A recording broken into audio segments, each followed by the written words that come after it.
Well, hello, beautiful souls. I'm Sybil Starr, and today we're exploring the energy of the new moon in Taurus.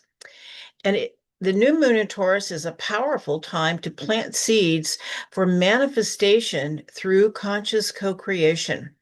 This isn't just about making wishes, it's about aligning your heart, mind, and body so you can manifest clarity and purpose. All right. And if you're new to astrology, which sometimes I have some new people here, think of it like a cosmic weather report. The planets are energetic influences in the sky, and their positions can offer insights into what's happening in our own lives and in the world. All right. So let us begin. We're going to look at the chart, and I'm going to uh, leave the chart up longer this time. Some people have said they would like that, so we're going to try that today. All right, so let me screen share. Here we are. Okay, so here we are. So the Taurus new moon occurs on May 16th, 2026 at 1:01 Pacific Daylight Time. And the new moon is at 25 degrees, 57 minutes of Taurus. Here you go. You can see the sun and the moon are exactly conjunct. That is a new moon. The sky is dark at the new moon. And it is the beginning of a whole new 30-day cycle. Well, 29 to 30 days. Um, a new moon marks the beginning of a lunar cycle, a time for fresh starts, setting intentions, and initiating new projects. So that's the new moon, is the dark of the moon. But we've got a lot of energy in Taurus. We have got the sun and the moon, of course. We also have Mercury, the god of the mind, and we also have Ceres. She is the asteroid of the word cereal comes from her. In Greece, she was known as Demeter, and in Rome, she was known as Ceres. So she's the goddess of the grain, the goddess of the harvest, the goddess of one who feeds us. Okay.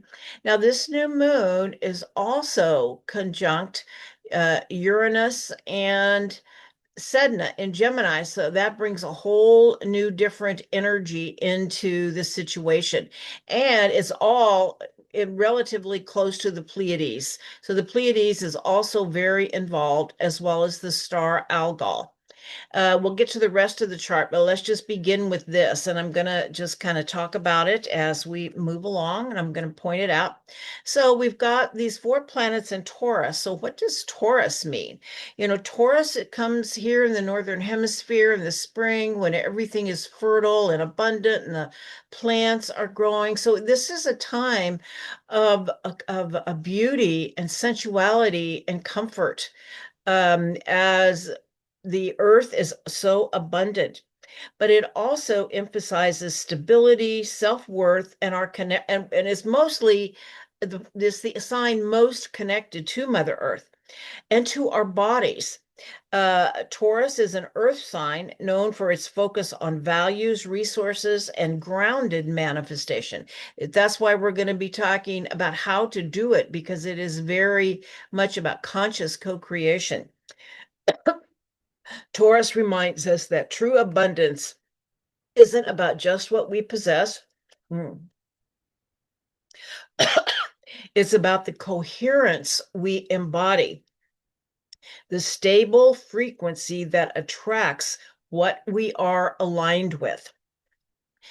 Now, as I talked about, we have the goddess Ceres right here in Taurus. This is like the Empress. This is a sign of just incredible abundance and but it's also about self-nurturing and how we care for ourselves. So Ceres, an asteroid, it's actually the largest asteroid and the first asteroid, is associated with nurturing and self-worth. She represents our relationship to food, the earth, and how we care for ourselves. Ceres in Taurus is the frequency of self-love made visible. She teaches us that when we nurture ourselves, we nurture the entire field. Yes, and you can see this is the glyph for Ceres right here. Okay. So in Taurus, Ceres encourages us to nourish our bodies and souls with love. This means recognizing your inherent worth and providing yourself with kind words, adequate rest, and time in nature. How are you nourishing yourself? This is what may be coming up for you at the new moon. How are you taking care of yourself? And not just with food, but with rest and joy and self-kindness. What does your body need to feel safe and loved? And are you enjoying Mother Nature? This is really a time to deeply connect with with Mother Gaia and Mother Nature. Yes, this placement speaks to the great earth mysteries and to the natural cycles of life, death, renewal, and rebirth that sustain all living things here on earth. Is one of the earth mysteries, it's not a cosmic mystery. This is an earth mystery. And it's about the abundance of Mother Earth and the natural state of fruitfulness and how to align with that, how to embody the frequency of abundance and prosperity through gratitude and generosity, and to be in the flow of giving and receiving. Okay. We also have Mercury here, god of the mind. So this is a very grounded, Mercury is he is the god of the mind, so he's not particularly grounded, but in Earth, in Taurus, he is. So Mercury in Taurus supports grounded thinking, embodied wisdom, and communication rooted in calmness and clarity. Mercury in Taurus helps us think clearly and speak calmly. It's about embodied wisdom, wisdom that lives in your body, not just in your head. And as I spoke of, Mercury is tightly conjunct the Pleiades. Mercury and Uranus both are Mercury, Uranus, and Sedna. So it's the star cluster of the Pleiades. So conjunct this Pleiades cluster. This placement may open intuitive insight, soul memory, and heart-centered communication. This energy helps bridge higher awareness with practical everyday living and conscious choice. Okay. All right, now we're going to move to Uranus, okay, because it's widely conjunct the new moon. So Uranus is just entered Gemini. It's going to be there now for 7 years. It was there a little bit last year, but now it's going to be in there for a full 7 years. Okay, and Sedna. Okay, and they're both tightly conjunct Alcyone, which is the great central sun of the Pleiades.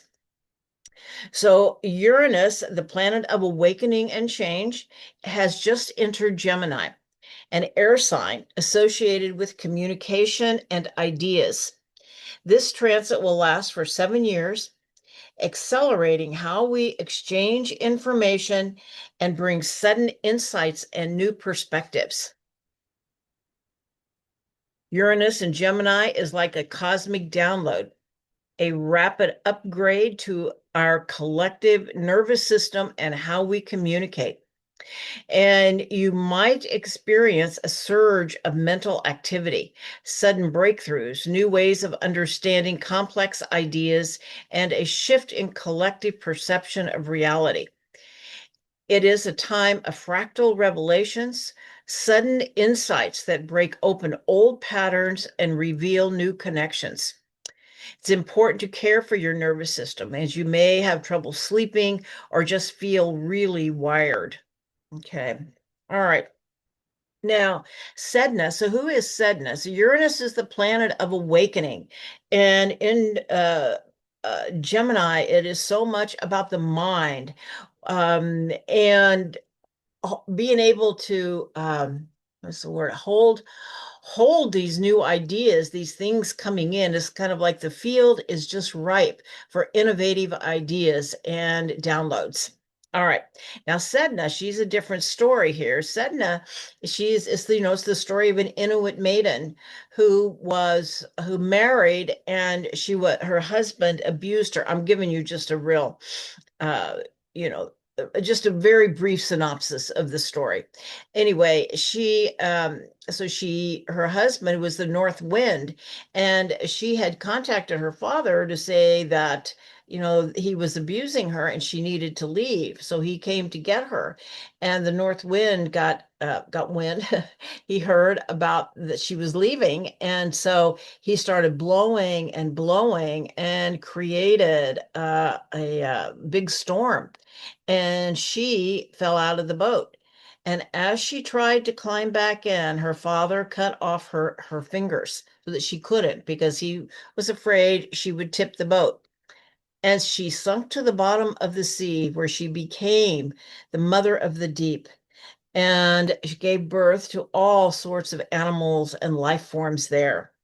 And so Sedna, a dwarf planet, carries themes of deep wounds, feeling betrayed, abandoned, or cut off from nature or our creative essence. She represents the experience of being lost from our true home. Sedna is the goddess of the deep freeze. She was cast into the icy depths, but her hair became the sea creatures that fed the world. She reminds us that even the deepest wounds can become sources of nourishment and power. However, Sedna also teaches us that these wounds can become our greatest strengths. What feels like a loss can lead us to our authentic path and a deeper understanding of our identity. And her conjunction with Uranus is a quantum healing event, a chance to transform ancient collective trauma into new pathways of connection and trust. Okay. And it's also conjunct the Pleiades. The Pleiades are from about 28 Taurus through, actually, I think it's like 29 and 30, but we would look probably 27 Taurus through 2 degrees of Gemini. So anyway, this area right in here. Um, and so in many spiritual traditions, the Pleiades star cluster is associated with the frequency of the heart, a field of love, creativity, harmony, and unity consciousness that transcends fear and separation. The Pleiades are a field of coherence, a stargate of love where we are invited to remember our true origins as beings of light and connection. The Pleiades is said to be the keeper of the fifth dimension.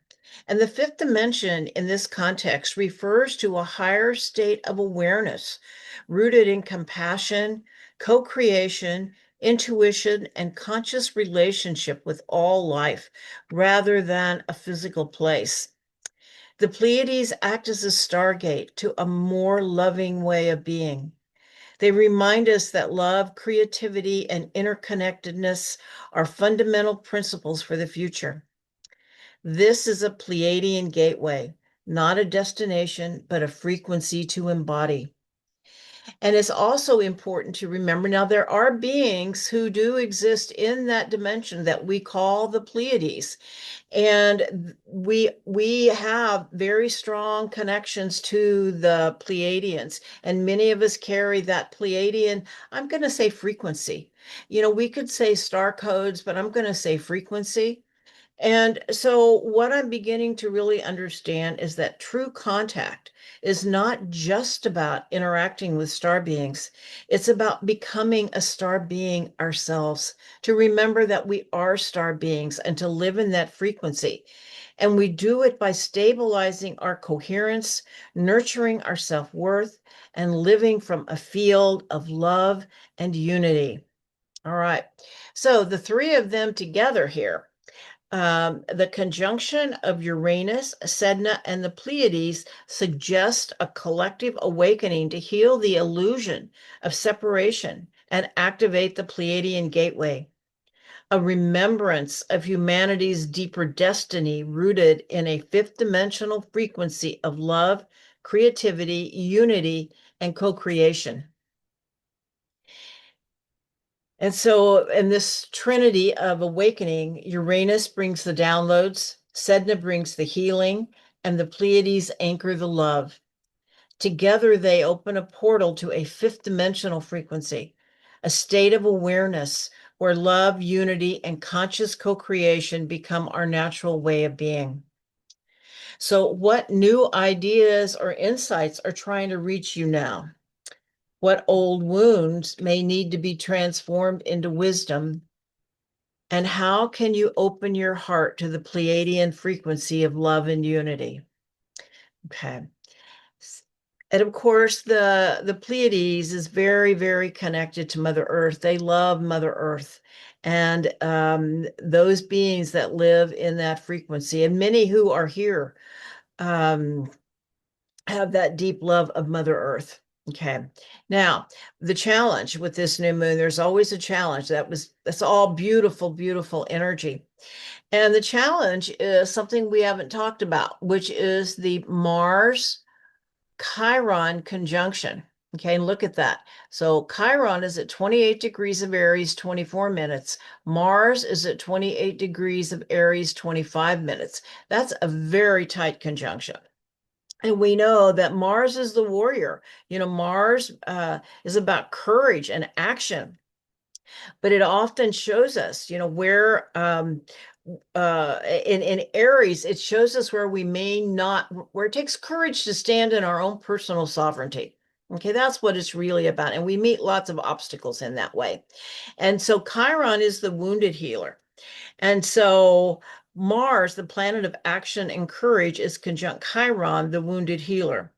And in Aries, which is a fire sign known for new beginnings and personal power, this conjunction highlights old hurts, old places where we're triggered, and how we react when we feel those triggers come up.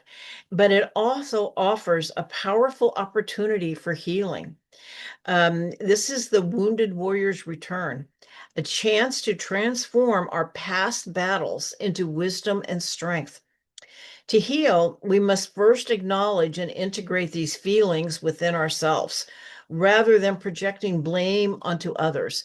It's so important to say, like, if you're angry, to say, I am angry, not you made me angry. I am angry. I need to own this. Where's this coming from? This is something coming up that wants my attention, something that is out of balance that needs attention. And Chiron is the wounded healer, and Mars is the sacred fire of action. And together they bring into our conscious awareness old behavior patterns that we no longer need. Mars is about action, so there is and it's about free will choice that we can choose a different way to respond to the energy as it comes up. Okay. It's about reclaiming our power with courage, even in the face of fear. It's about affirming, I am in charge of my own energy. Okay. It's a nodal point of courage, a moment to face our fears, not to fight them, but to integrate them into our power. And one more star I wanted to talk about this at 26 degrees of Taurus. So it's this new moon is tightly activating the star Algol. So I'm really talking about it here with Mars and Chiron because it's also part of the shadow material that is coming up. And of course, because we know that, the outer world is a reflection of our inner world. So this is something that also wants attention. So it's about transforming the shadow. Near this new moon, the powerful fixed star Algol is at Taurus, 26 degrees, and is active. In myth, Algol is sometimes called the demon star, but is really a mirror of transformation. It reveals where we might be holding on to anger, fear, or shame, and it offers a chance to transmute that energy into strength. It is like a cosmic detox, a chance to release what has been hidden in the shadow. Algol is the fixed star of transmutation. It doesn't destroy, it reconfigures.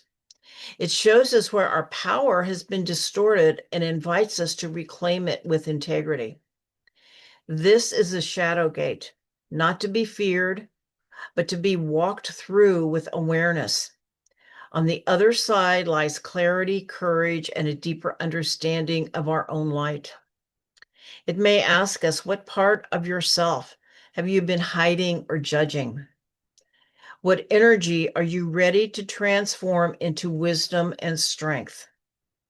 So yeah, so it is about the recognition of our shadow. And I would say, it's also the Medusa star. So it is around the violation of the feminine and the things we may be holding in relation to that. Shame is usually the first one, anger, and to how to move through that. That's certainly in the field again right now, with all of the Epstein files, all of the Medusa star abuse. Okay. All right. But ultimately, what it is about is reclaiming sovereignty. Reclaiming sovereignty means affirming, I am the author of my own frequency. No one else gets to write my story. It's about standing in your coherence, even when the field around you is chaotic. That's true strength. So, what old wound may be trying to get your attention now? And where are you giving away your power? And how can you take it back with love? What act of courage can you take today to reclaim your sovereignty? All right. Now, there's one more thing I'm going to be talking about. I'm going to show you here, and then I'm going to get off of this screen. Okay. And because I've got another image I want to show you. And we're calling this a minor grand trine. And it is Pluto, which is at 5 degrees Aquarius, is in a trine. It's in a 120-degree trine. It's going to come closer now that Pluto's going retrograde. And then at the midpoint of these two sits Neptune at 3 degrees of Aries. Okay. So these two are and of course, Sedna's in there too. Okay. But you can kind of see it here, but I've got a better image. Okay. Let me show you the better image that I have. Okay. Where is it? Oh, there we go. Okay. Here it is. All right. Okay. So it's what's called a minor grand trine, or they're also calling it a golden triangle, a magic triangle, and a window to the new earth. So here we go. So we've got Uranus and Gemini here is 120 degrees from Pluto, and then each of them sextile Neptune, which sits at the midpoint between these two. Okay, and it's going to get more exact in July, but there's a lot of it's still in effect. It's going to actually be in effect for almost 3 years. All right, so these three major planets, Uranus, Pluto, and Neptune, are forming what is called a minor grand triangle. And I already told you what it consists of. This signifies a harmonious flow of energy. Pluto represents deep transformation. Neptune symbolizes dreams and inspiration. And dreams, inspiration, and spirituality, our deep connection to spirit. And Uranus signifies awakening. So this rare aspect will be in effect for almost 3 years, acting as a catalyst for new cycles of change in the collective field. And if you have planets in the early degrees of the air sign, no, let's see. Excuse me, if you have planets in early degrees of air and fire signs, you may well be really strongly affected by this. It's going to impact everyone, but those who have those planets, it's kind of like really pay attention. It's a time of manifestation. Okay. All right. So this is, like I said, it's called a golden triangle of coherence, a sacred geometry in the sky that opens a portal to the new earth. This aspect fosters a sense of calm and interconnectedness. It facilitates greater cooperation, awakened awareness, and conscious evolution within humanity. It's a harmonic field that invites us to tune into our inner frequency, tune our inner frequency into the frequency of unity, love, and conscious co-creation. Yes, it's like my video's kind of stopped. Hopefully you can still hear me. Um, Oh, let's stop this and see what's going on.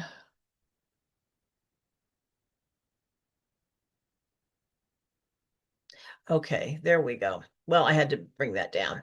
All right. So anyway, um, yeah, so we're talking about the uh, golden triangle when my computer kind of stopped. Okay. All right. So anyway, it's a harmonic field that invites us to tune our inner frequency to the frequency of unity, love, and conscious co-creation.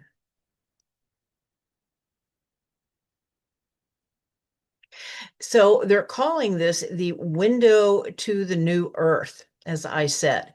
And so this golden triangle acts as a special window that supports the creation of a more coherent world. It made it makes it easier for individuals to achieve inner balance and for people to collaborate effectively.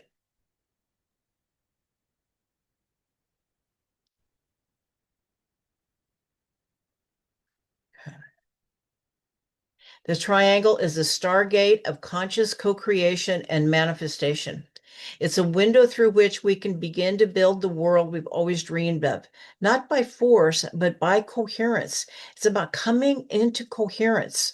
Coherence is a state of inner harmony and alignment where your heart, mind, and body work together smoothly. You feel centered, connected, and capable of making conscious choices. Coherence is not just a feeling, it's a frequency. It's a stable, rhythmic state where your thoughts, emotions, and breath move in sync. When you are in coherence, your choices stem from love and clarity rather than fear or fragmentation. When you are coherent, you become a field of attraction. You draw in what you're vibrating with, not what you're chasing. When your heart, mind, and body are in sync, we can co create remarkable things. It's like a team where everyone is aligned and working towards a shared vision. When we are coherent, we make choices that are in alignment with our soul mission and divine will. It's a field of possibility, a chance to see new timelines based on love, unity, and service. And there are some techniques to come into more coherence. And one of them is using our breath, a breathing technique of just stopping, slowing down, and take 4 deep breaths in, hold it for 4, then release for 4, and then hold again. And do that 3 times, and you would be surprised how that helps you become calm and centered again, so that you are really experiencing life from your own being, not just what's going on out there. You're centered within yourself. And another way is to meditate on the flower of life. Um, and in this case, I'm showing you what I'm calling here the cosmic flower of life. I saw this on here. And of course, this is so much of the process of creation.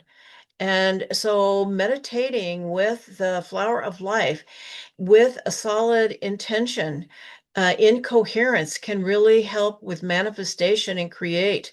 And I think this is what we're learning. As they say, you can't create from the level of thinking at which something, a problem was created. You have to go up a level. And so I feel like this is the information that I am getting about the creation is to create from coherence and frequency and using the flower of life, maybe keeping one on your altar when you pray. I feel it has to do with coherence and conscious co-creation. And so it reminds us. So the flower of life, just in case you don't know what it is the flower of life shows us how balanced. So the golden triangle forms a sacred balance of energy. The flower of life, and in this case, I'm calling it the cosmic flower of life, shows us how that balance creates all life. When your heart, mind, and breath are coherent, you become the center of that triangle, a living blueprint of harmony. You are aligned with the field. Okay, this very fertile field for creative manifestation. This try, and then you draw to you what it is you need to manifest. That frequency, that vibration draws something of the same vibration and frequency to it. This triangle reminds us that the future is shaped not only by external events, but by the frequency we embody and the choices we make from a state of coherence. So we're being challenged to bring in more coherence. How can you bring more coherence into your daily life? Through breath, stillness, and conscious choice. What kind of world do you want to help create, and what frequency do you need to embody to do it? Okay. All right. And conscious co-creation, what is that? Conscious co-creation involves working in harmony with the universe rather than against it. It's about setting clear intentions and then trusting the natural flow of manifestation. Co-creation is a harmonic dance between your will and the field. You set the tone, which is your frequency, and the universe mirrors your frequency. The process isn't about forcing outcomes. It's about becoming coherent, centered, connected, and aligned so that your desires can manifest organically. Your frequency is your field of attraction. What you vibrate with, you draw in. So, in conclusion, as we stand at the window to the new earth, remember this: coherence is your superpower. It is not just a feeling, it's a frequency, a stable rhythm where your heart, mind, and breath move as one. Just like the golden triangle in the stars form a sacred balance, and the cosmic flower of life reveals the blueprint of creation, your coherence is the field where all life begins. It is the fertile field of manifestation. When you embody this coherence, you become a clear channel for conscious co-creation. You are not just dreaming of a better world. You're actively tuning your frequency to build it, one aligned choice at a time. This new moon invites you to plant a seed of love, peace, and service, and watch as your coherence helps it grow into a reality we can all share. All right. Well, thank you so much for watching my video. And may you have a wonderful month of manifestation and coherence. I'm going to be doing another short video at the end of the month, once again, about this golden triangle. It's so powerful. It's going to be in effect for 3 years. I feel like the universe is just giving us a field, a fertile field to create in, and it's our job to learn how to work with it to make that creation. And so it's going to be a more experiential video with maybe a short meditation. So anyway, I invite you to watch it. I think I'm going to do it on the 30th of the month. All right. So wishing you all a wonderful new moon in Taurus. May you manifest and create great love and beauty in your lives. And just wishing you all well. Blessings and namaste. Oh, yes. And if you like my video, please check like and subscribe and make a comment if you can. That really helps the channel grow. All right. Many blessings to all.